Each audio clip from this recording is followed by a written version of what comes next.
So you're head coach for this summer league team. How was that chosen, and how much are you looking forward to that? Well, I don't really know how it's chosen.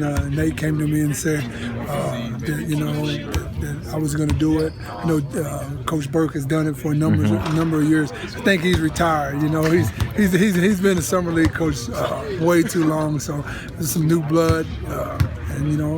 I was happy that I actually got it. You know, I always wanted to do it. I've done it before, and it's a good experience for me in being in a head coaching role, and with all the responsibilities that come with that. Is that your first time ever having head coaching responsibilities? No, I when I was in Brooklyn, I was a head coach in the Orlando Summer League my first year when they were in New Jersey. So I was there, and then also Utah, the Rocky Mountain, when I was in Dallas. I coached the team, and that was just a lot of fun. And I really enjoyed it, but it's been a number of years, so I'm happy to be able to implement, our offensive stuff or my offensive stuff, and then, implement our defensive system, and with a help with a lot of great assistant coaches and video guys who's helping me this week. It's obviously way less pressure than a regular season or anything, but Absolutely. How are things different being one seat down and what you're doing and what you can do being the top guy? Well, I think it's different where you have to make the final decision. You take all the opinions of everybody, all the assistants that's helping you, and then you need to come up with the ultimate final decision on what you want to do defensively, what do you want to do offensively. Game situations. Yeah, you're gonna have there'll be Coach Bano there, there'll be Coach Gans there, there'll be Jared there as well.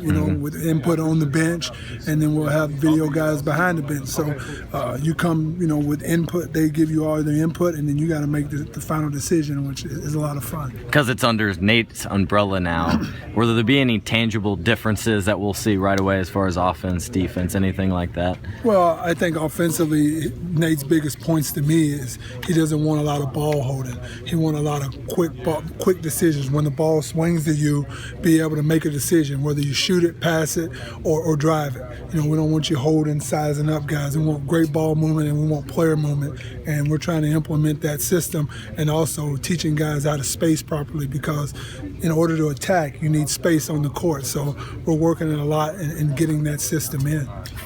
From a general sense, what are you asking of the four returnees plus rookie? Well, obviously you want them to get up to speed with what we're trying to put in offensively. They already know the defensive system. The defensive system is not changing, but you want to see them take responsibility as well and be veterans in the summer league. They're pacers. Take the young guys under the wing, or guys that are not under contract, and be the veterans. If I have a decision, a team decision, those guys who are pacers, I'm going to go to them and say, hey, what do you think?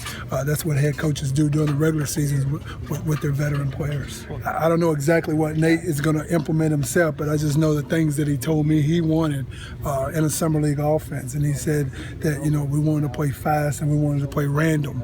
We don't want to call a lot of plays. We want to be able to play random and just play basketball in a flow type of environment. And to do that, I think that you got to teach young players how to space properly. I think if you watch basketball, and a lot of times young players, their spacing is really bad. So a lot of what I'm teaching is, there's no wrong in the offense. You can pass it any way you want. But we don't want you passing and holding or standing. If you pass and you stand, then you're wrong. So that's when you're going to see a lot of ball movement, a lot of player movement, and that's what I'm trying to implement this summer. Coach, you've had several of those guys around town. A lot of the summer. Has any of them jumped out at you, whether it's their work ethic or something they've added to their game? Well, I think first of all, the work ethic. I think that we all know with Coach McMillan, with a coaching change, that something's got to be different. And what's different, is the summer work and the way we're working. You got Rakeem, who's working at One Basket. We got a new player development coach, Coach McClure, who does a great job in this player development role. You got Coach Bano, who's really good in player development.